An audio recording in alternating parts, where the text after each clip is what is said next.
Oh, sorry. I'm not hearing you. That's weird. Let me do that. Now you can probably hear me. Sorry about that, folks. Hey, I am back. Let's try it again. So it is.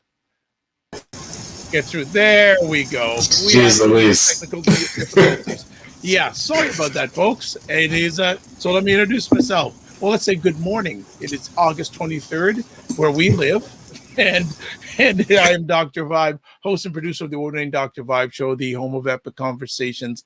And I'm the host of Epic Conversations, 2020 Best Podcast News Award winner, 2018 Innovation Award winner given out by the Canadian Ethnic Media Association. And I host the only online broadcast in the world for dads and fathers. It's sponsored by Dove Men Care, co-sponsored by Dad Central Canada's National Fatherhood Organization. And through those efforts, with those organizations, I've been able to contact directly or indirectly over 75,000 fathers around the world this year. And I am the board chair of the Global Food and Drink Initiative, which is a multimedia not-for-profit that showcases Blacks in the diaspora that are doing their thing in food, wine, and travel. And as always, your blessed, highly favored magnet for miracles and the solution for someone's problem. Man, people say it's a long introduction, but I got to tell you who I am and what I do. Now let's hear Ryan Knight. Just in case somebody might not know about Dr. Vibe, who was living under a rock and just maybe got an internet connection, but I'm always glad to be here. My name is Ryan Knight. For those that might not know me, I'm one of the co-founders of the Afro-Caribbean Business Network. We work with entrepreneurs of African and Caribbean heritage to figure out what stage they're in today and help them create a blueprint to scale up their companies. I also run a business called Detailing Nights, a social enterprise that delivers a waterless car cleaning service. So we come to people's houses or their offices and clean their cars on the spot. We are still taking on about 4 more students for the second half of our youth entrepreneurship program. So if you know anybody that has a child that's in high school or college or maybe out of school and looking for work, please get in contact with me. And also a mini shout out, I'm representing Black Boys Code today. I'm actually the Brampton chapter leader. So again, if you know youth that are interested in coding and want to either learn or volunteer, please reach out and get in touch. Wonderful. How was the weekend? The weekend was really relaxing. The pools finally opened up, so got to take the children down. They were super excited. And also we got to go to grandma and grandpa's house. So some of the cousins were there, so they haven't seen each other in over too long. Everybody is not happy with COVID, especially my daughter. She's like, I want to be done with this so I can see all of my friends. But at least she got to see one of her cousins. So yeah. Wonderful. Good stuff. Good stuff. And we actually chatted a little bit yesterday, and you told me that you had took your family or your kids to the pool, and after 5 minutes you said, no, thank you. Well, that was the park outside. Sorry, in the park. heat. That's when we came back and went to the pool, because outside was no joke this weekend. It was like heat just laying on top of your head. So yeah. Yeah, it's crazy too. We've had about 2 or 3 serious heat spells in the GTA this year, and like this one's been going on for at least a week and a half.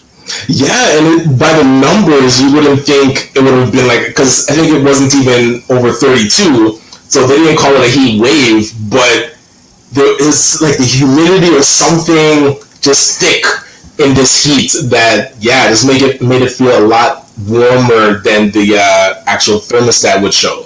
Yeah, well, right? You know what? Let's get to the main course, because we were scheduled to have the gentleman on last week. His schedule, when we get him, we get him. Let's just put it that way. Yes. Because we don't know what city, what country, what world he is in. So today we have Eldon Holder Jr. on, and I could read his bio. It's too long. So I'm just going to say, we're just going to bring up and let him introduce himself. So let's bring to the digital stage Eldon Holder Jr. What's going on? What's up? We still doing this? Are we still doing Wakanda Forever? Like, what are we at right now? Well, I do this and I call it Never Settle. Hey, never settle. Hey, I like that. How you doing this morning, man? I'm doing well. I'm going to take a little sample from yours. Blessed and highly favored. But today we got 10 toes down. We got lungs in our air. We got breath in our lungs, and we got nothing to be but on top of our game. So I'm feeling good today. Good stuff. Good stuff. Why don't you tell our audience what you do? Because, like I said, your bio long. Your bio long. Like the Idris Elba song, you know. Yeah, you're long. So what are you up to these days? Or a little bit about yourself, and then what you're up to these days. Sure. I mean, I think for the viewers who are tuned in, you know, I appreciate it. I'm from Ottawa originally, and what I'm up to now is I'm with the Dream Legacy Foundation, and we're doing philanthropy at a national level, specifically to improve the quality of life for Black people across this country. We believe that Black people in Canada have an unbelievable amount of talent. Entrepreneurially, they are resilient, and we want to be able to tap into that talent and amplify the work that organizations are already doing, and create channels for businesses who need access to capital but might not have the connection to a national network. So we're really all about health research. We're about economic inclusion, bringing people together, and most importantly, ensuring that we have the tools, including the resources required to grow and have a much more stable Black community across Canada. So as the VP of philanthropy, some people say it's the rainmaker, some people say it's the change maker, but one of the most important things is that we are connectors. We are connectors of the fabric that exists within Black communities, and we want to make sure that everybody knows that this is an opportunity for us to build on top of the success that has already been transpiring over the last 10, 15, 20, 30, 50, how many years you want to go back. We've been Black and blessed for a very, very, very long time. So that's what I'm doing now. And for the folks who may not have known before, Connecting the Dots, the Connecting the Dots project, that was started and founded by myself and a crew of young youth from Ottawa. And we went across the country from Nova Scotia all the way to BC. And we were just looking at it from the perspective of, we were young people, we are youth, and we wanted to be able to learn from the elders who had been in this community space, you know, the stalwarts of the community for so long. We felt that as they age, oftentimes when they cross over to the ancestral land, they take all that knowledge with them. So how can we document this, create a story, digital stories, obviously, and then share it with as many people as possible? So for those who are just kind of tuning in, you may be used to me wearing like a purple shirt, you know, running around and getting everybody fired up to share their stories. But now we're at the Dream Legacy Foundation. We're looking to build on that network and establish some really solid roots across. Oh yes, because you know I have my purple shirt. Unfortunately, it's in the laundry basket. I need to wash it, but I rep it whatever I can, and that's actually how we met, EJ and I. And so I'm curious, what were some of the learnings that happened during that Connecting the Dots tour that maybe surprised you and are really sticking with you? Well, it's all good. You're allowed to put the shirt in the laundry every now and then, especially if the second one in rotation is Mr. Brian Johnson's Black Boys Code. So I think that it's super, super, super important to recognize that we can all amplify each other and we can all build on top of our initiatives. And Brian did come to our session. We were out in BC, and we've been rocking ever since. So one of the things that really stood out, I would say, from this particular project is that oftentimes people think that, Black people are only in one part of the country. And the reality is we're everywhere. And one of the quotes from the documentary from when we stopped in Windsor was a woman said, when she came to this country in something, her descendants are from like 1934 or 1916. And she was saying, listen, when I came to this country, there were few of us, but now there's a multitude of us. And that's true in every pocket of this country. Whether you go to New Brunswick, whether you go to Manitoba, Winnipeg, whether you go to BC, even like the far west coast, like Vancouver Island, that little island that no one ever really talks about, there are Black people doing incredible things there. So one of the biggest takeaways, I think, or lessons learned is that in each one of those provinces, those communities are resilient. They're making things happen with very little, and they're finding a way to carve out an existence and grow their network and grow their work in a way that most people would be mind boggled to see how creative they've actually gotten with respect to growing their organizations, connecting with their youth, finding creative ways to host events in spaces that have never really been used for community events before. So that was probably one of the biggest takeaways, is that you're resilient, but when you see it manifesting in every province across this country, it just validates that we are a people that are designed to overcome challenges. And I think that's one of the things that inform the Baobab principles for the Dream Legacy Foundation and our show. Eldon, I've known you for a little bit. I've never had an opportunity to answer this question. When you were presented the opportunity to be part of the DLF, the Dream Legacy Foundation, what was your first reaction?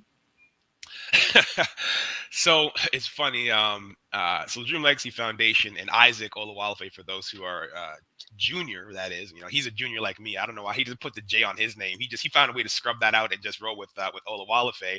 I don't have that same pleasure, unfortunately. But we were supposed to meet through Connecting the Dots. So in 2018, we had these different areas of focus, right? Economic inclusion and prosperity was one of them. And we were trying to connect so we can film him for the documentary, but our schedules didn't align. Obviously Isaac is super busy. We were only in Toronto for like a day and a half. So it just didn't quite line up for us. And at the time, somebody had recommended that we sat down, but I hadn't actually got a chance to speak with him. Then you fast forward to 2019, and it was actually Cassandra Dorrington at CAMC. Went to one of the supplier diversity events, and I think he was a speaker at one of those events. And she was like, "You got to meet with Isaac. You guys would really hit it off. I think there's value in both of you kind of connecting." That was in 2019, at the top of 2019, and we still didn't connect. And then the funny story is, later on in that year, I think he shot me a line on LinkedIn. He's like, "Hey man, I got this foundation, and I'm looking for a second guy to kind of work with me. In the military they call it a 2IC, second in command, just because I got so many things that are going on right now, and I think it'd be great for us to kind of work together." So when he reached out to me initially, I was busy. We were wrapping up the Connecting the Dots project. I had some clients in Ottawa, but my first thought was, here's a young brother who's committed to community. He's got scholarships that he's donated to. People have consistently asked him to fund their events. And I said, shoot, I've seen a lot of people through the Connecting the Dots project. I've met a lot of people through the Connecting the Dots project. And there aren't many who are occupying the philanthropy space at the young age of 36 at the time when I was talking to Isaac. And I said, giving does have a limit. And there is something called donor fatigue. What happens if my man gets fatigued from giving to the Black community when we are already at a shortage of resources coming in? And my first thought was, we can't lose Isaac. and we certainly can't allow for it to be donor fatigue. So regardless of how busy I am, I got to carve out some time to make sure that we can protect and grow our philanthropic space and make sure that we have a lot of people who understand this is an area that we need to occupy more frequently. So it was more of a call of duty to say, we need to protect our leaders in our communities. We need to support them, and we need to do what we can to ensure that we're going to make it to the end of this 7 generational race. So that was kind of the first thing, and then it was just it sounded like a cool opportunity to support an organization in its early stages and at least add a little bit of value to that work. So, and I was curious that, like, you recognizing that a person that is doing a lot, and when I talk with Isaac, I realize that as well, and then being able to now step into a role that helps you to, like, prevent some of that fatigue. And so now going forward, where do you see DLF really fitting in to amplify what's already been done? Because if you go to Dream Legacy Foundation's website, you'll see the 6 pillars, and a person looking in will be like, whoa, they're doing so much. So what is left? Like, where do you see it going? So that's a great question. And if you look at my calendar on my phone, every morning at 6 a.m., there's a reminder to recheck and revisit the Dream Legacy Foundation mission. I do that every day. I think about it intentionally, because oftentimes, if we don't think about the reason why we started something, we end up drifting from the objective that gave us the incentive or gave us the catalytic energy to start. And the main mission for Dream Legacy Foundation at the outset was to ensure that on a national level, Black community organizations and communities across Canada have a philanthropic entity that they can tap into that's non-governmental to access a secondary source of revenue. So most non-for-profits, their primary source of revenue is the Crown, gc.ca. Okay, that is usually their go-to. So they'll write grants, they'll do a little fundraiser on the side. They might get 3-year funding, 4-year funding, or 1-year project-based funding, and then they got to go right back to their grant writing grind to be able to fund their organization. So where we see ourselves is being able to provide an alternative source of revenue for non-for-profit organizations through granting, small micro grants and then larger grants based on our growth. But at the same time, there is an opportunity to establish networks across Canada. I grew up in Ottawa. My family is Toronto based. I spent almost every summer between the ages of 6 through 18 in Toronto. So that's like my second home. But if you stay in Ontario and in Toronto, you develop sort of a concept of Black existence in Canada that is really linked to your place versus a much broader national view of the Canadian experience. And I tell you, look, guys, like if you go to Nova Scotia and you spend some time with the brothers down in Nova Scotia, you immediately feel a sense of family, of community. It's like the down south of Canada. You get the good home cooking, you get the history that they've been there for centuries, for decades upon decades. So where I see the foundation going really is establishing a fund. And this fund is largely linked to affordable housing. And Ryan, we've kind of talked about this. We want to be able to build affordable houses for Black communities across Canada in all of these areas that we know there is housing, housing precarity. So that's kind of what we want to be able to do. And we're positioned very well to do this by virtue of our existing experience in connecting with these communities. But also, Isaac is a developer. That's kind of what he does. And he wants to commit his giving energy to the spaces where he has expertise. So that's sort of what's on the horizon. But you might know, Ryan, the Black Innovation Fellowship. The Black Innovation Fellowship, we started that in 2018 at Ryerson University, and we were the first really group in Canada to be talking about angel investing for Black businesses and founders, creating designated spaces for them to get access to mentorship, incubation, the best in class technology at the DMZ. So we want to see that project grow. We're on our 3rd cohort right now, and we just launched, like people might not know this, the social entrepreneurship stream. So that social entrepreneur stream gives people a much broader horizon on what type of initiatives and what type of businesses they can start and get support through the Black Innovation Fellowship. So those are some of the key areas that we're looking to grow and expand. And at the same time, folks may know, with the announcement that came out a couple Fridays ago, helping entrepreneurs is kind of our bread and butter. Helping them get access to networks, helping them get access to capital. Dreammaker Ventures invests, millions of dollars in Black founders. So this is an opportunity for us to create more founders and invest in them so we can create more Isaacs, or more, Ryan Knights who's got franchises and foundations and all of this great work. So we're in the business of creating generational wealth, one day, one step, and $1 at a time. And I wanted to follow up that question because we see the elections being called now. And I was listening to Dr. Vibe's show on the weekend, the Black Canada Talking, and I asked a question around, should there be a specific Black platform item? What did I say? What was the question? The question you asked is, should each party have a Black Canadian platform? A platform for specifically targeting Black Canadians. Mm-hmm. So I want to now ask you that question because all those things that DLF does, all the things that Isaac, especially around the housing, should these things be on like party platforms? So I think it's interesting that you ask whether there should be a specific platform that targets Black communities, and my answer is pretty straightforward. It's the International Decade for People of African Descent. That started in 2015, it goes till 2024. This is the best time to have a specific platform for Black communities. We have over 1.2 million Black people who identify as Black or African Caribbean descent here in Canada. We are globally one of the largest consumers of products and goods.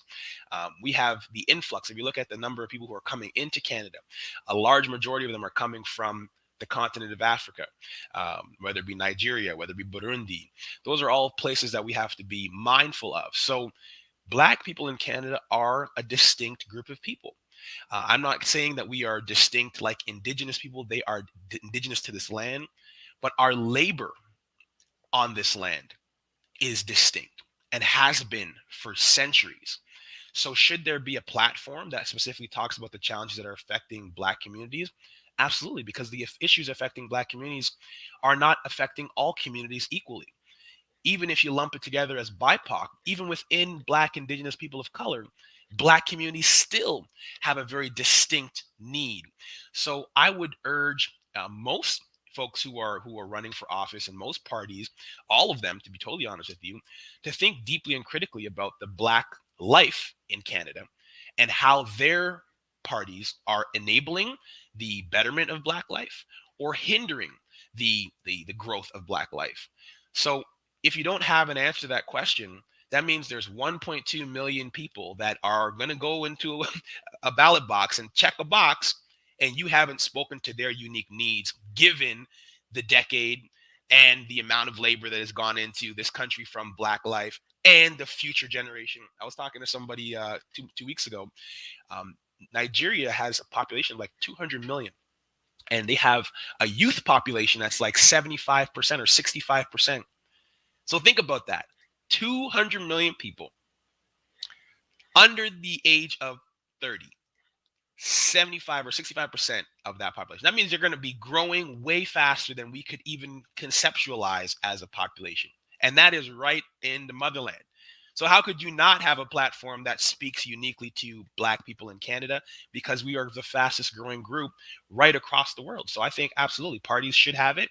The decade gives you a great reason to talk about it, at least until 2024. And I would urge them to say, because they were late, people don't realize this. They were late on the acknowledgement of the decade. Yes, they were. Right? This decade started in 2015, and they didn't finally sign on until like late fourth quarter of 2017. So they're a full 3 years behind. So I actually think that they should tack on, go till 2027 and say, listen, we see you Black people. We appreciate all the things that you've done for our country and for growing our economy. And you know what? Because this is a decade that is important for all Canadians, we're going to tack on an extra 3 years because this is the work that you're doing, and it makes a significant impact in our economy. Well, I would even go further than that. Like, tack on 50 years, tack on infinity. Like, what do we? This decade, this decade should have been the litmus test. And it's amazing that it's going to end in 2024. And I don't know, by coincidence, the Black Entrepreneurship Program also ends in 2024. I don't know if anybody pieced those two together. Well, hey. So now, I fear that they'll use it as the finish line of support for the Black community. And you mentioned something very important around the 1.2 million potential Black residents that could be going to the voting polls. Now, I have kind of a two-pronged question. Is the reason that parties do not have a specific Black platform because they don't think that 1.2 million are going to go to the polls? And what would be your advice to get as many as those 1.2 million to the polls to exact that power?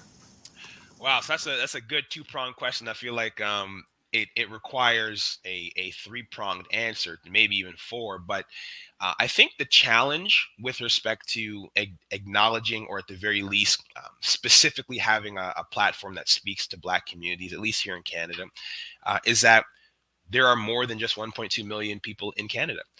We are just one segment of the population. And I think the biggest challenge for folks is, how do you address one group without leaving out another group?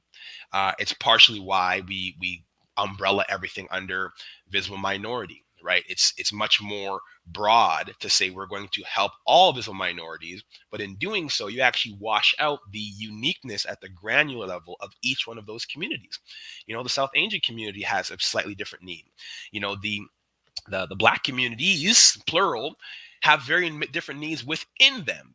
So targeting one group, you have to be very, very, very skillful and tactful. And I just think the parties right now haven't been able to engage the level of expertise that they need to thread that needle. So by virtue of lacking that expertise and not bringing them into their party, they go in the safe space and say, hey, we're going to just like do a broad stroke, and we're going to hope that we catch enough people that, you know, we're able to kind of capitalize on the votes. So the second part of the question is, how do you get 1.2 million people to the polls?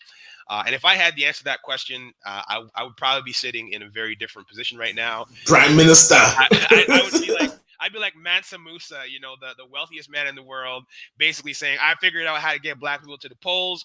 You know, just call me. I'll give you the answer. No, I don't have the answer to getting us to the polls. But what I do know is engagement isn't a one-shot deal.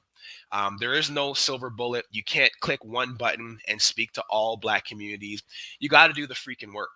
You have to do the work. You have to meet the people. You have to connect with the families. You have to ensure that it's not just a one-off thing.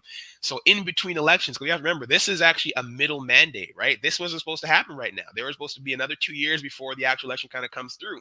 So that's basically saying that you feel that this is such an important period of time that we need to reassure our Canadians that we have sound and solid governance. Well, if you make that decision, you also have to ask yourself, have you been doing the sustained engagement of Black communities up until this point? And have you been responsive to what those Black communities have said they needed going into this election? Because that's basically what we're going to be asking. You know, what have you done for us lately? And what are we going to do moving forward? So getting folks to the polls, I think, involves a much more grassroots level engagement.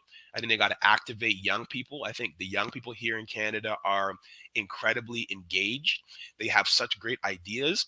And oftentimes as elders or as stalwarts, we can be unknowingly gatekeepers. And those gatekeepers prevent folks from coming out to the polls. So I think we have to be a little bit more radical with our engagement. I think we need to consider online voting. I've been saying this since like 2014, 2015. We can do a lot of things online. We can secure our ballots online. There's a whole bunch of things you can integrate for online voting that I think would make it a lot easier for people. And I think that is one of the things we are toe dipping around. If you make voting easier, I think more people will actually turn out.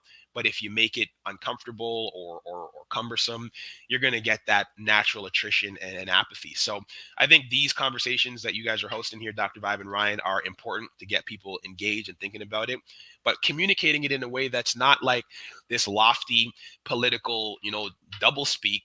Nah, you vote. You get a chance to change your community. You get a chance to change your riding. You get a chance to see the things that you need. But if you don't vote, then you can't really talk about the things that you need because you didn't even do the bare minimum, which is like say, you're an observer. My voice. You know what I mean? Yeah, exactly. So that's my 2 cents on getting folks involved to make sure that we can tap into it. But you touched on something that I know we're going to go to break. But when we come back from the break, thinking about that intergenerational, you talked a lot about elders, you talked about youth. How do we make it a better smooth transition to get them working together? Because I've seen organizations that have been around not mentoring the younger organizations that are coming up. And I don't know if that's the same with like the elders and specifically the youth, but would love to get your take on that when we come back. Absolutely. All right, so we're going to go to break. We are with Eldon Holder Jr. of the Dream Legacy Foundation on the Morning Vibe. And also, too, before we get to that conversation piece, when we come back, we have a question for our audience that's been waiting for a while, so we'll make sure we get that addressed. We'll be back right after the break. Keep it locked.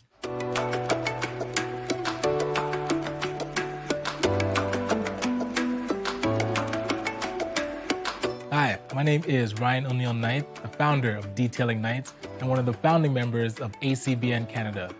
Our vision is to help unite and educate Afrocentric entrepreneurs so they can grow their businesses in a successful and sustainable way. We're helping businesses increase their sales and operations by providing networking, training, and consulting. So as a business owner myself, I found it difficult to find like-minded individuals, especially in my own community, that were doing things on a regular basis to help our businesses grow. ACBN Canada is that solution. We've created this community to surround your business with support to help you increase your sales and your profits. With expert workshops and masterminds to help keep you accountable, come and join us and really get to the next level.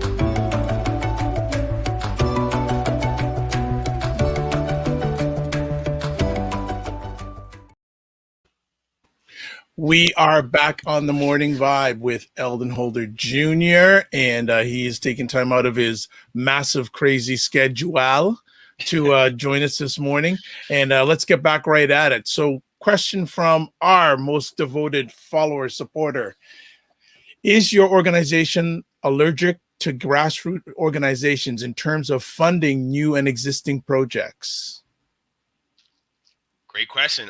No, we are a grassroots organization. We want to see. We call them emerging organizations. So the biggest challenge that sort of was observed previously in the work that I was doing is we don't necessarily have the structure, let's say, that typically government institutions would request. Do you have a board? Do you have bylaws? Do you have a non-for-profit or charitable number? And those things all take resources and time, and the work needs to get done. So we don't limit the giving that we do to organizations that are non-for-profit registered or have their charitable number, because the work often starts in someone's basement. It's someone's granny who's making food for Meals on Wheels, the black version. It is a group of youth who are like, yo, I'm tired of the mandams getting wet up on the street corner.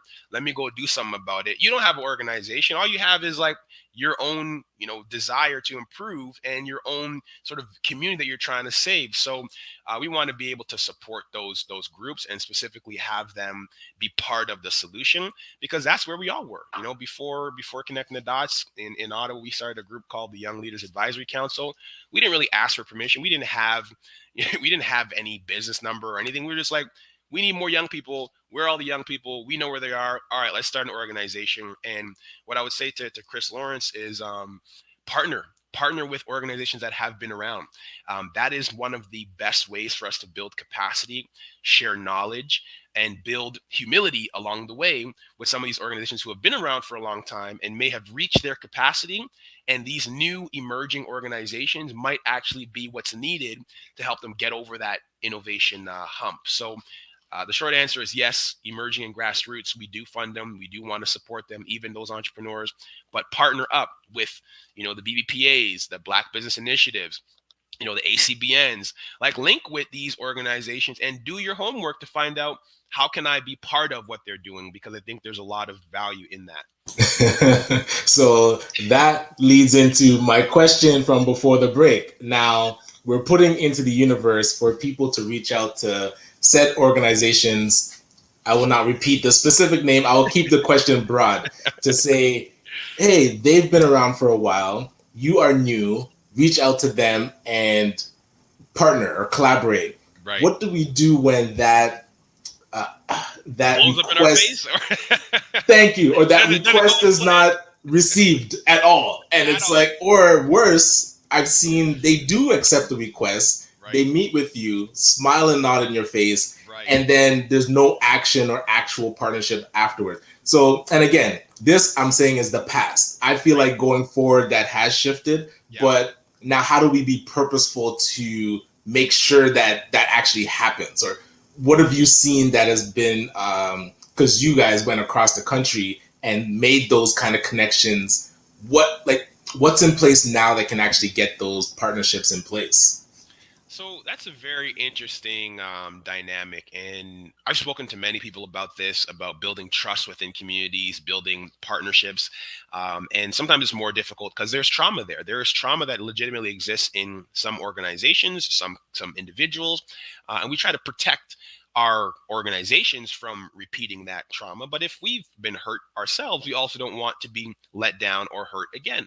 So I think one thing that actually has worked very well is these small organizations that are emerging can still apply for funding in many cases. But when they apply for funding, there's usually a little line item that says, do you have an organizational mentee, or mentor that you can partner with? And I feel like that gives these small organizations some leverage. If you go to organization X, the parent organization, you say, hey, I got some funding, this is it. It's, $5,000 or $10,000 or what have you. I'd like to roll this into your operations and be able to leverage your resources.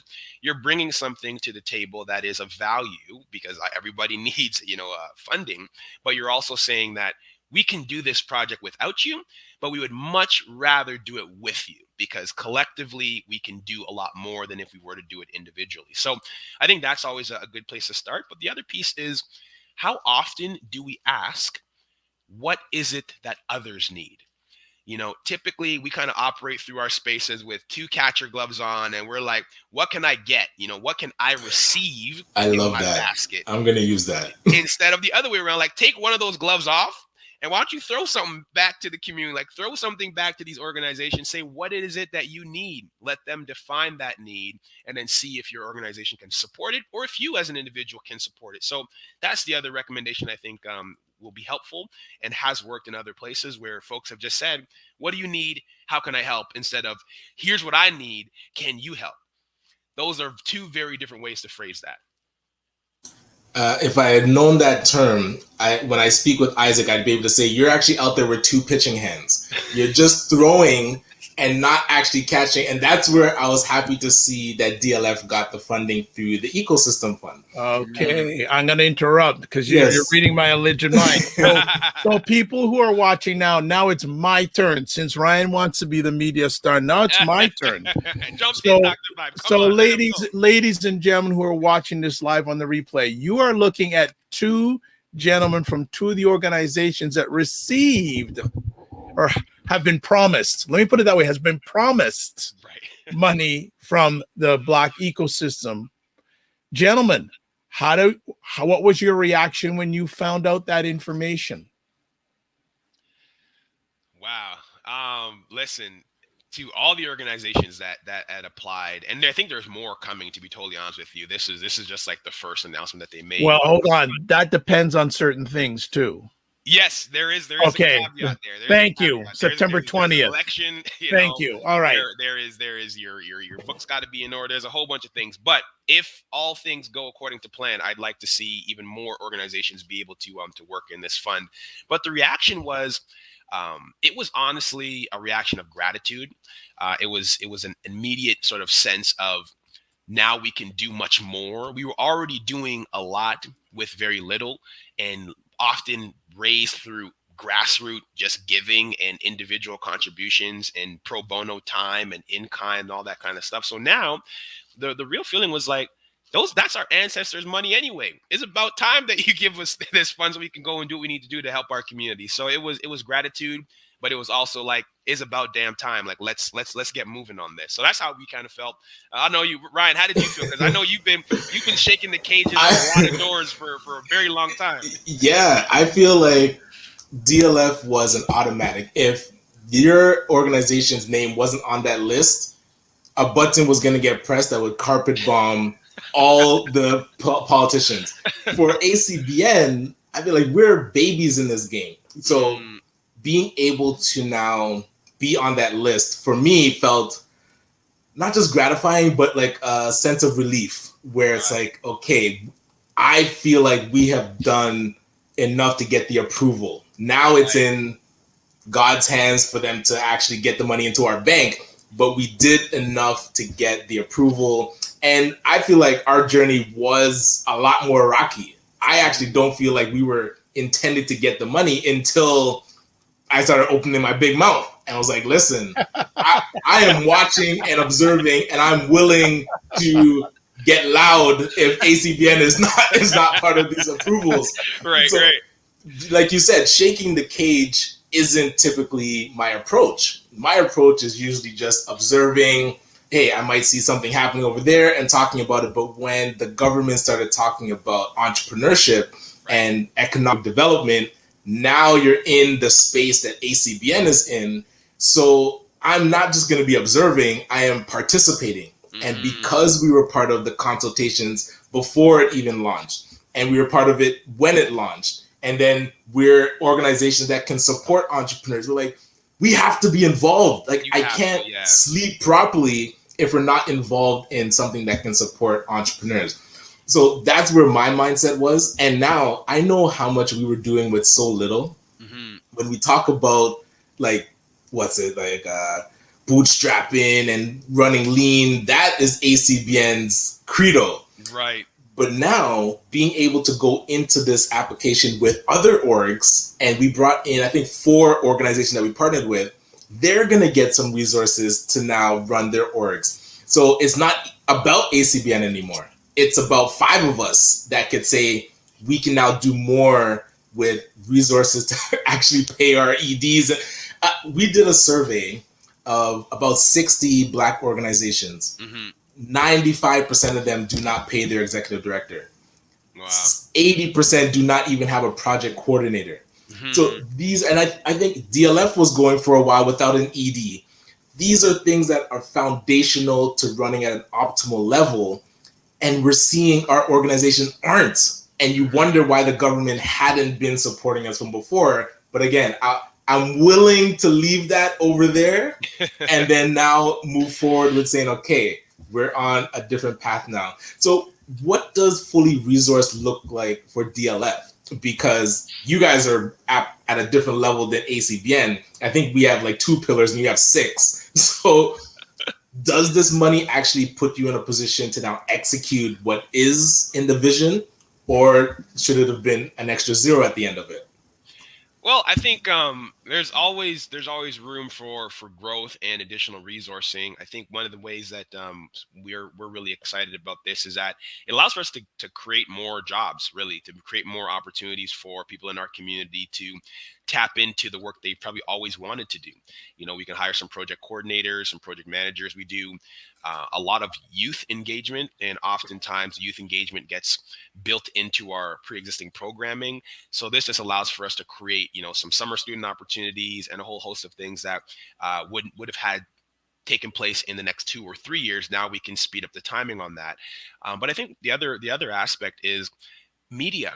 You know, as Black communities and non-for-profit organizations, we oftentimes I'm waiting. undervalue the I'm importance of waiting. our media. I'm telling you, and Dr. Vibe, we've talked about this, right? Oh, Media I've been talking a long platforms. time. You need to have media platforms that you can shape your narrative, amplify your messaging.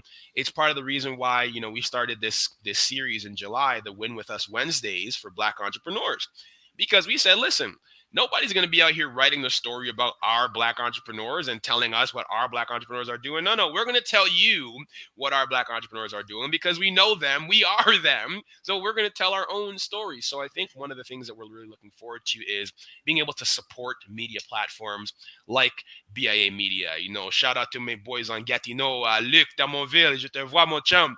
Everybody, their team is so powerful. Dr. Vibe, even in CHUO 89.1, there's another group in Montreal, Compact. There's so many media platforms that we can be able to support and tap into now, which I think will help us long term to build that infrastructure.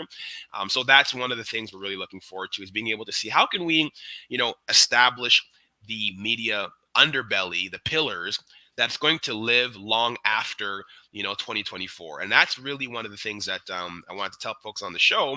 August 31st, we have this event about how we're going to make sure these dollars circulate within Black communities, and that for the next 7 generations, we have things that live long after all of us, you know, Dr. Vibe, Ryan, me, all of after our clock gets turned off. You know, that's enough time for you guys, time for you to cross over to the ancestral land. What happens?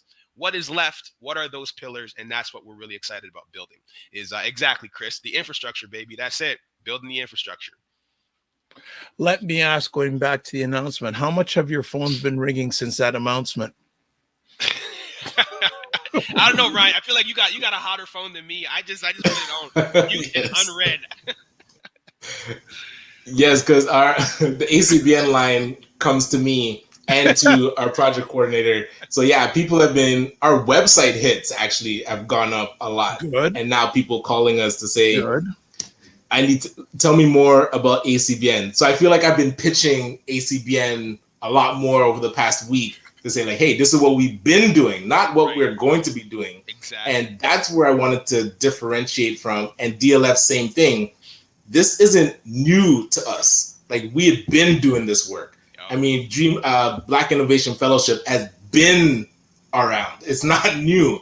So, and I've seen a bit of pushback, and I'm curious if you've been getting this too, from orgs that didn't get funded, that might feel they've been in the entrepreneurship space more than those that did get funded. Right. And I don't know, because the conversations I've had are with those that have come through like the consortium, so they understand we want to work with them, but I haven't spoken to everybody. So I'm curious if anybody's hearing, is that there a bit of friction from other organizations that feel like they should have been funded? I think it's a no-brainer. I mean, if you ever tried out for a sports team, right, in your life at any point in time, or even applied for a job and you didn't get the job, or you didn't make the team, you got cut. You know, you went to high school, you looked on the list, and you're going 1, 2, 3, and you're like, shoot, where's my name? And then you see you're like right there at like they took 12 and you were 13. Immediately, you're gonna be like, dang, like I was so close to making that cut, and you're gonna feel like, what could I have done better? And then you're also gonna think, what do those other 12 people have that I don't have? Yeah, I know I'm better than that guy. Right? So that is a natural human reaction. And I think it applies to everybody from any sort of community. But what I would say is there is value in saying, how can I build on those 12 players? Let's use the basketball example, or on those 30 organizations. How can I work with them to create more space? This is really a space making and creating exercise. This is not the end of the road. This is not just the beginning of the road. This is an opportunity to expand and widen that road. So I think there is going to be some of that initially.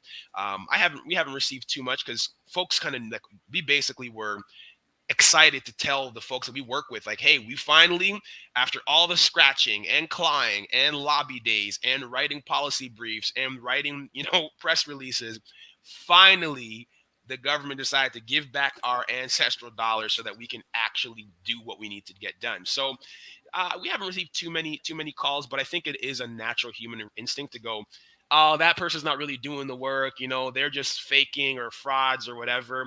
And we got to be mindful of that. And we have to do the best we can to engage those folks because we need them. We need everybody's help. I'm going to jump in here and cause a little ruckus because I think that, and I'm not saying this of your organizations, but I think there needs to be a purposeful overhaul of the funding process. Because I think that, and I don't know if you'll agree with me or disagree with me, but I'm just putting it out there. I think the funding process, and not because some people didn't get in that deserve to, but I think it definitely needs a restructuring or definitely an independent overview. Like, and I'm not speaking it on your organizations, but I would hope that if this goes through this funding, that there is quarterly or whatever evaluations. And if things aren't being done, there's a price to pay if you don't follow the process. Let me put it that way. I think it's an interesting point. You bring up sort of evaluation and accountability and sort of recognizing that there is a expectation that you do what you're supposed to do with these funds, both in the space of Black communities, but also in the space of operating your commitment. What I would also, because that's a legitimate question and suggestion. Well, it is legitimate because it's taxpayers' money. It's taxpayers' dollars, right? Now, I would say there's also an opportunity to look closely at what are we measuring? Who's doing the measurement? Is it being evaluated through a white gaze or a non-Black gaze, which then changes the value of what actually is being documented? Or is it using the same structures that have oppressed us for so long and then asking us to fit into those buckets? So we actually have a much deeper conversation there about what do we track? Who does the tracking? Why are we tracking? And then how do we implement that into a system that is responsive to Black life in Canada? So I don't have the answer to that question, but I think it's something we have to be mindful of in the evaluation of these projects and these programs, and give them space to improve where they may not be strong instead of penalize when they do something wrong. That's a very, very important distinction. Okay, Chris has some more questions here. Can you share what are the purse amounts of funding that your organization can disperse to new and existing projects? I don't know if you want to talk about that here, or we'll put up your email address at the end. You can have an offliner with Chris, but I wanted to put that question up there, whether you want to answer it now or not. Chris, I think you've been hot in the chat, so we need to set up a conversation afterwards. Drop me a line on Instagram, Dream Legacy FDN, or send me an email, and we can rap about this because there's different ways to support emerging organizations. If we can't do it, we have networks with other organizations that can also do it. So it's really just a matter of right sizing the contribution to the needs of the organization and what you're planning to do. So I would say let's hit it up offline. Would love to have that conversation with you. Drop me in the DMs or shoot me an email direct. All right. Next, he has another question. For grassroots organizations that are looking for support, what is your 1, 2, 3 process in applying for funds that are youth focused, mentorship, employment, and wraparound support? I think, again, that may be an offliner, but if you want to say answer at high level first, or if you want, I will have your contact information at the end. Well, one thing that I will say is, and Dr. Vibe, we made this announcement last week. We have a partnership with the Rising Youth Initiative, and the Rising Youth Initiative is basically an initiative to fund small grassroots projects from $250, $750, and $1,000. So it really depends on what the need is that your organization is looking to achieve or the gap is looking to fill. And we have something for everybody. If we don't have something that fits your niche, then we can kind of build on it. So the process really is, we have an intake form. The intake form allows for you to explain what your project is all about. We also do workshops to help you sort of shape that project that we're going to start doing at the Dream Suites Hotel in Mississauga. So once you get your project nailed down, then we can look at what the resourcing is, and then we can find out if we don't have the bucket in our mandate of areas of focus. Find the organization that does have the bucket. Right? We have a health research envelope but that's health research is really linked to sickle cell, right? With the Sick Kids Foundation and that particular group. So if somebody has like an idea and they're like, oh, I'd really like to apply for health research, but it doesn't fall within the sickle cell sort of stream, which is what our primary focus is right now, then we can look at other universities that might have funding that might be linked to this. Other, CAMH has a wealth of programs that you can kind of collaborate with. So just as much as we are funding people and projects, we are also connecting them to broader networks and institutional partners that we might have. Ryan? No, I was curious. I was waiting for the website to apply because ACBN is still a grassroots org too. So, I was like, well, look, drop the link. Let me drop it. Yeah. No, so we're doing an overhaul of our site because we're going to be launching a campaign this week. For the event on August 31st. So I encourage folks to kind of stay locked to our IG, stay locked to our website, and there will be some new announcements coming up for folks to kind of plug into this, because there's so many different ways for your grassroots organization to get to the next level, and oftentimes we just don't know where those paths are. So if we can help guide and navigate the system navigation, we're happy to do so. And I'm curious around the meeting that's happening on August 31st. Can you go, because it is a hybrid where people can come in person and also join online. So why is it important for people to be there? And what would you say is one of the main objectives that you want to come out of the meeting? Right. So yeah, that it is hybrid. We weren't sure whether we want to do it in person or not, or what the situation was. But because it's a national sort of conversation, virtual is always the best place to go. And then we can host you guys a little small rendezvous in the Dream Suites location. But the purpose of this really is, this is a historic moment in time for being Black and in Canada. And this is, I've spoken to Tiffany Callender on this on numerous occasions. The renaissance of Black sort of mobilization is, we're entering into this renaissance period, and there's over $700 million that is being given back to Black communities in a way that is truly unprecedented. So this conversation is really about, what do we build with these resources that stands the test of time long after we pass? What's going to live 7 generations? What should we be working on? What should we be creating? How should we build it? And then take some personal accountability to say, okay, all of these organizations, and this is not just the Eco Fund, we're talking about the Ministry of Public Health. We're talking about supporting Black communities. We're talking about the organizations that got funding through the Supporting Black Communities Initiative to improve their governance, improve their marketing, improve their, capital infrastructure. How do we ensure that those organizations are also trying to circulate dollars in the Black community by using Black consultants, Black contractors, Black youth, Black project coordinators? So we want this to basically be an opportunity. Black media, right? Get the plug in there, right? We want this to be an opportunity to think very intentionally about how we can do this. And I don't know if I wish I had the video, but there's a study that was done in the US that basically says, in Jewish communities, the dollar circulates 4 times or 5 times. In Italian communities, it circulates 3 times. In Arabic communities, it circulates 2 times or 3 times. And then in Black communities, it's like 6 hours that the dollar circulates. Like, you get paid, right? And then you go to the barbershop, you get your nice clean fade, and then your barber goes to pizza, and then the dollars have just left the Black community. So how can we improve that circulation and get it going for a lot longer? And that's really the purpose of the conversation on the 31st, is making that commitment to circulate that 700 million longer than just 6 hours, make sure everybody can eat off of it, and build some long-standing infrastructure through that program.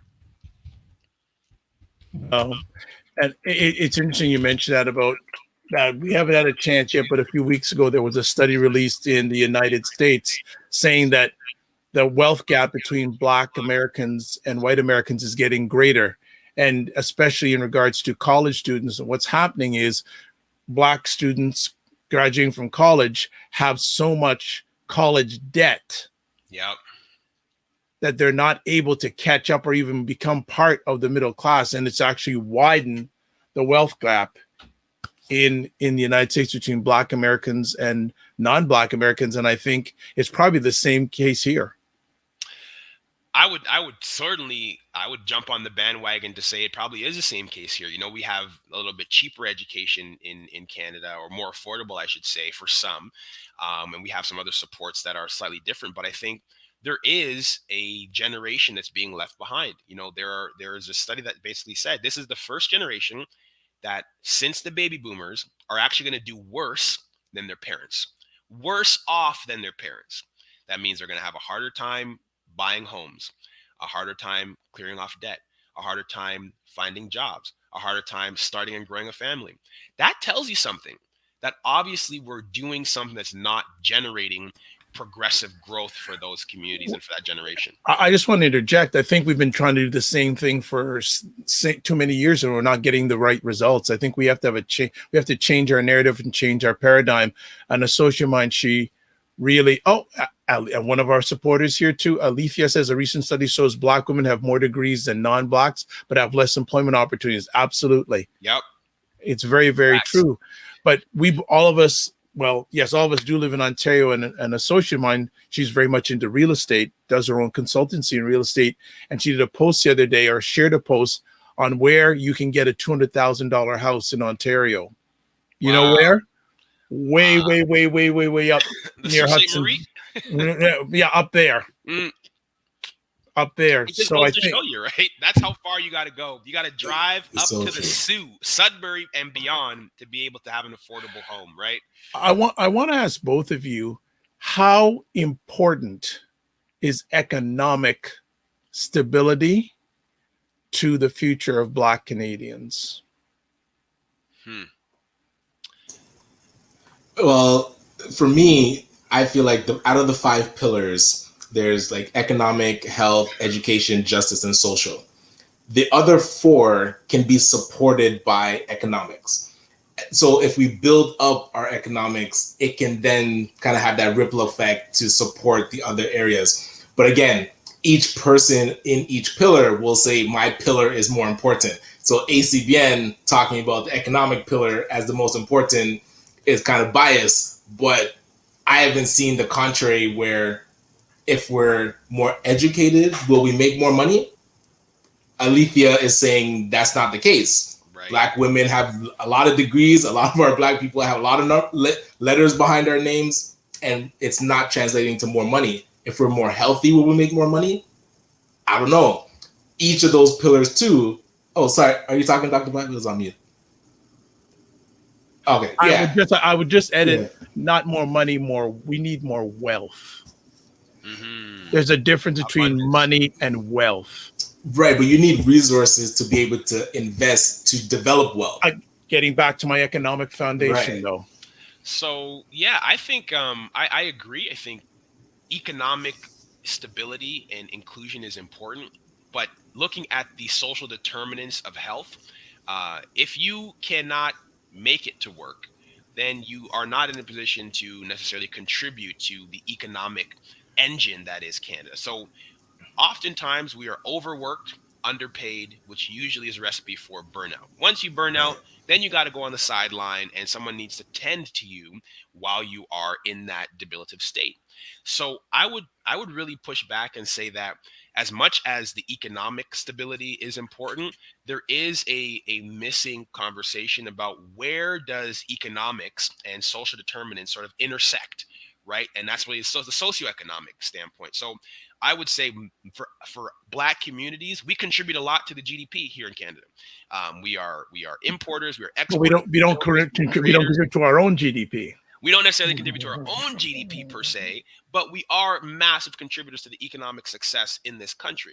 That being said, internally within our communities, there's an opportunity to build the things that are actually going to make it easier for you to have better health and longevity and a better quality of life. And that's partially why with the Dream Legacy Foundation, we're really focusing on housing and the skilled trades, because we believe that if you can solve the housing challenge and get people into affordable housing and give them an opportunity to say, hey, you're not spending 80% of your earning on your rent or your mortgage. So you're not living below the poverty line and what we call, house poor.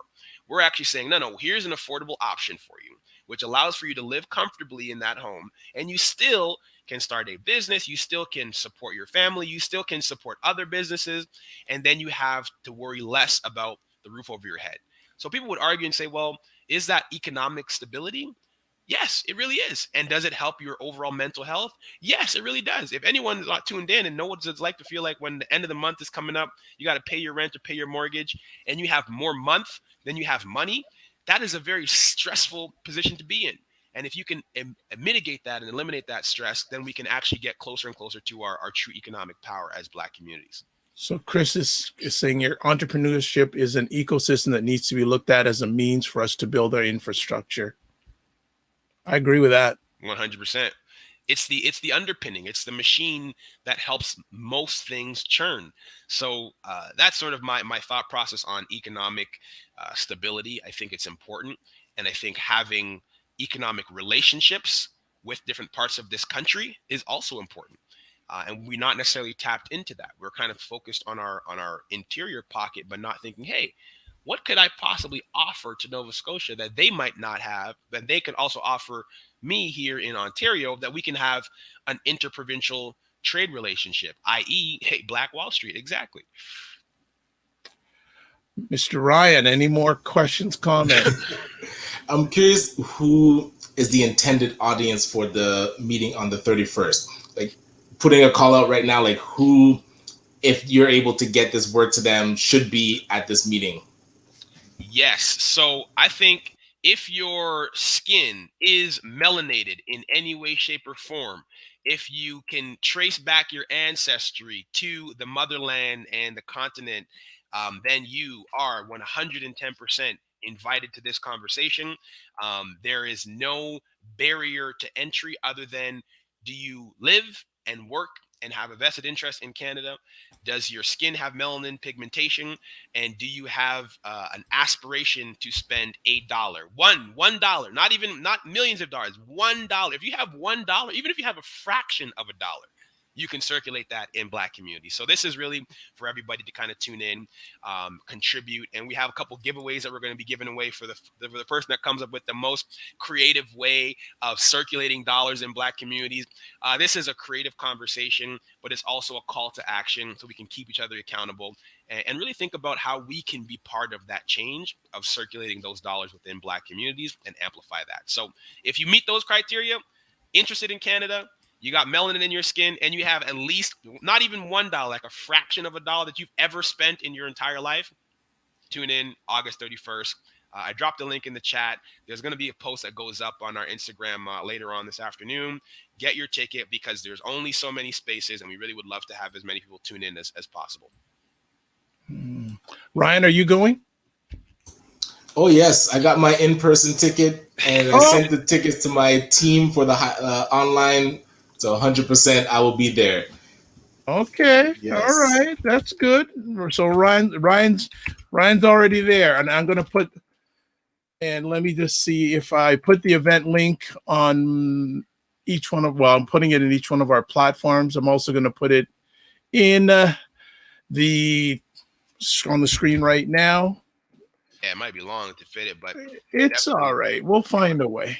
If you go to Eventbrite, I'm sure you can find it. Circulating Black dollars in the Black community. If you search that, I'm pretty sure there's only a handful of events that will show up anyway on Eventbrite. And if you go to our Dream Legacy FDN Foundation page on Instagram, it will be the link in our bio, so you can grab your tickets then, or send me an email. The email is up on the screen, and we'll add you to our little mailing list, and we'll get you the information because this is the first of many conversations. There's a lot of resources to be distributed, and I think we can come up with some really cool ideas when we put our heads together. And I'm also now going to put up the Instagram ID for the organization. Excellent. Any final comments before we let you get to your, this is probably halfway through your day because you get up at 6 o'clock. So as you're halfway through your day. Halfway through the day, but hey, I'm halfway through the day, but I'm all the way done my 2 liters of water. So that means I'm doing something right. I'm doing something right. Yeah, you know what? Thank you for inviting me on the show, the morning show. I tune in regularly. It's yes, appreciate your support. I encourage people to tune in, share it, like it, push it, amplify it. But the message that I would definitely want to leave folks with in terms of the Dream Legacy Foundation and the work that's kind of coming up ahead is we're looking for volunteers. We're looking for people who want to help. We're looking for people who want to contribute to this great work in respect to building the affordable houses, engaging folks along the skilled trades, and really tapping into, the entrepreneurship. Come and join us. Join us for this ride. And Ryan, we were joking about the 2 catcher's gloves, running around with what can I get? Throw something back to us. You never know. It might actually stick. So I really want to say thank you, folks, for tuning in, and thank you to you, gentlemen, for creating the space for positive conversations and positive Black imagery. It's needed. These are necessary for us to show our young people that this is what's going on. So, and our older people too, and our elders too. We can't forget our elders. Everybody needs to be aware of what's kind of happening. So tune in on August 31st. That's our next upcoming event. And if you guys haven't checked out the Dream Suites Hotel, it is stunning, and it's only going to be getting better. So I'm going to do a shameless plug to Dream Suites YYZ. They're booking reservations. They're doing wedding packages now. Like, you can literally book a full-on wedding with all of the amenities right there at Dream Suites in one shot. So you don't got to go anywhere. To me, that is a huge opportunity for us to leverage that as a community and host our events there. So I'll leave folks with that final message. Follow us on IG and tune in Dr. Vibe Wednesday. Oh, I thought you'd forget. Wednesday. Okay, I'm not going to You're forget. forgetting. Come You pushed the media stuff right down to the bottom. That's all right. You can't forget. We got amazing content. Have you guys seen what's been going on the Dr. Vibe show and the BIA media over the last 6 weeks? We've got some good conversations. Telling you, it's getting hot. Conversations. Thank you for reading my alleged mind. I appreciate that. This week is a different kind of week too. So I'll give them a promo on what's coming up on Wednesday. Ooh, okay. So we got some good information here. For those who are tuned in, this Wednesday is the youth takeover edition of the Win With Us Wednesday. So we're bringing young people to come and take over the space. They're going to be talking about the Rising Youth Initiative, how we can get cash into the hands of the youth so they can do the projects they want to see. We have folks who have created businesses. We have young people who have created campaigns. So this is a really unique episode where we might learn something. Like, everywhere I go, I walk with my notepad with me, and I can tell you on Wednesday, I'm going to be there in the back in my little production booth taking down the notes, because these young people have something special, and I really, really, really excited to see what happens on Wednesday. Excellent. Looking forward to it. 8 p.m. 8 p.m. That's So it. Catch it on the Dr. Vibe Facebook and YouTube page, and also on the BIA Media Facebook page. So, Mr. Holder, we'll be talking later on today. Exactly. See you at 6 o'clock. Yeah, see you at 6 o'clock. Have a good one. Thanks again, and Thanks for having me, gentlemen. Be safe. Oh, yes, much appreciated. There we go. Solid. So, good stuff. Yes. I always look forward to the replays of our shows. So I'm going to be catching this one pretty soon. Probably later today. I'm going to rewatch it. Well, you know who's a good support of our replays is your dear wife. Yeah, shout out. Hello. Yeah, she day, watches. dear. She watches a lot of the replays, so I do support anyone, especially her, taking time out of her positive, productive schedule to watch the replays. What's up for you for the rest of the week? Much appreciated. And yeah, this week it's pretty light. I think we're trying to get prepared for a couple things. The media consortium meeting that's going to be next Monday. So, hey, if you are part of the Black media landscape, please reach out to us, because we want to, one, know that you exist, and two, see how we can amplify what you're doing. And again, this meeting is more just the introductory, let us know what you do kind of meeting. So no agenda, no obligation. Well, there's an agenda, but there's no obligation to join into anything new. Just, we want to know what exists. So other than that, this week, have a couple meetings here and there, but really want to focus in on what does our programming look like going forward. So we have a lot of team meetings, and actually the how to use LinkedIn to get job interviews session is this Friday. So if you are looking for work, we are doing a job fair on October 1st. So we're doing 3 workshops leading up to it. Wow. Yeah. Another calm time. Oh yes. Yes. Oh yeah, Yes. he says, oh yeah. Calm will come later. When is that gonna come? Oh dear. But so is your week calm as well? How's it looking? It's manageable. I've got on Thursday I have to host something for Dad Central. Nice. I'm hosting a conversation with three fathers on work-life balance as a father. Okay. Is there such thing as balance? Yeah. It's all just so that's it. And I've got to write some proposals up for some big projects. It's the last week of my interns helping me out on the show, so it's a bittersweet. But one of the reasons I'm doing these proposals, see if I can get funding to keep some of them on, even in a contract capacity going forward, because they've done incredible work, and most of all, they're really good people. Excellent. Bottom line, they're really, really good people. So I think that's. Oh, actually, I have an interview tomorrow with a lady who coaches men, so that's going to be interesting. Okay. And booked. It's in September, but I have a gentleman who's he's the president of an organization called Promundo, and it is a organization that supports men and fathers.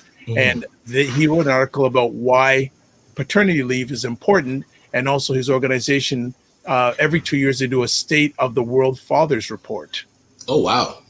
Okay. And people say, well, Dr. Vibe, how did you get him on the show? I just reached out to him. So shoot your shot, people.